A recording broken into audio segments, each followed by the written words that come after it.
One of the most sickest things about Nicki Minaj's speech and about speeches that are made like hers is the pure gaslighting that they do towards the Democratic Party.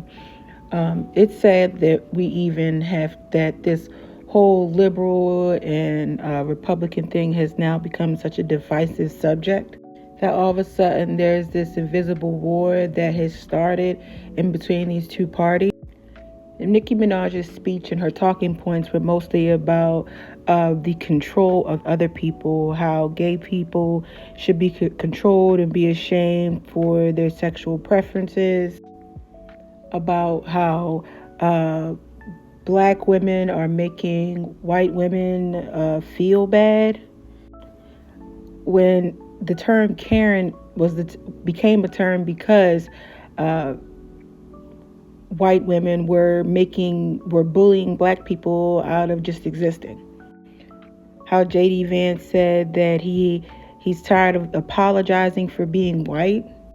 When you have horrible stories like Emmett Till, who got blamed by a white woman for whistling at her, ended up losing his life in such a graphic way, and nothing was done, and she even admitted that she lied years later on her deathbed.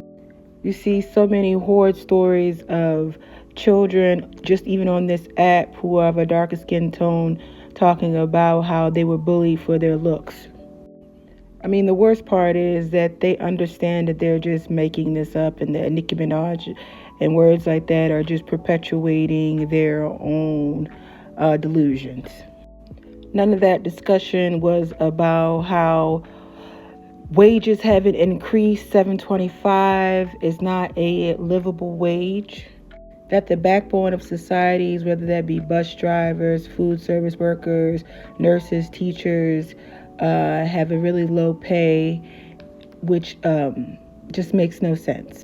Wasn't a discussion about the young people who had to place themselves in the line of fire for gun violence in schools that aren't being regulated, but we are regulating women's bodies more than we're regulating the distribution of guns. It's sad, just like Donald Trump, she understands the talking points that will really get this base of people riled up, that she doesn't really have to believe in the things she says, that she just has to say them, and it makes him think that you guys are standing on some type of change. Gay and transgender people are not the source of your problems. It's the fact that you have a president who feels like affordability is a hoax. You being able to afford food or a home is a hoax. That for maternity leave, women barely get a month off, but you want to force them to have children, that you want to gear such sexual innuendos in media, especially to young children, but don't want to clean up the mess when these children are in sexual relationships so young. We want to talk about how gay people shouldn't be represented in media, especially geared to younger children. But I don't think that sex should be geared to younger children at all. I shouldn't be watching a cartoon or any type of movie where adults are kissing or being affectionate at all. It's just awkward. And to blanket it with Christianity is completely unfair, as if there's not other religions in the world. People can't be forced into Christianity. It's the same way you can't force sexuality onto others. If you don't believe it, you don't believe it. That's just ridiculous.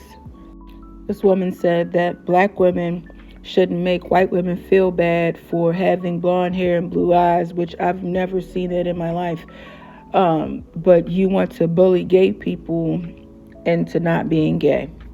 When you made your whole career or talking about menages that you had with other women, and there's a such thing as people changing, but this isn't a change. This is just inauthenticity and trying to grift from these people. This weird war against the liberals and Republicans just needs to stop. It's just imaginary. People deserve universal health care, a living wage, better maternity leave. These are real issues, not about children being in sports, not about gay marriage. None of these things are truly affecting the cost of living. Worried about people playing sports versus these children getting unalived in schools by pew-pews. We have $1 trillion spending budget, and we can't have free health care, free education. Do you guys really understand how much $1 trillion is? Everybody could be taken care of, but we're fighting over scraps and baseless conversations.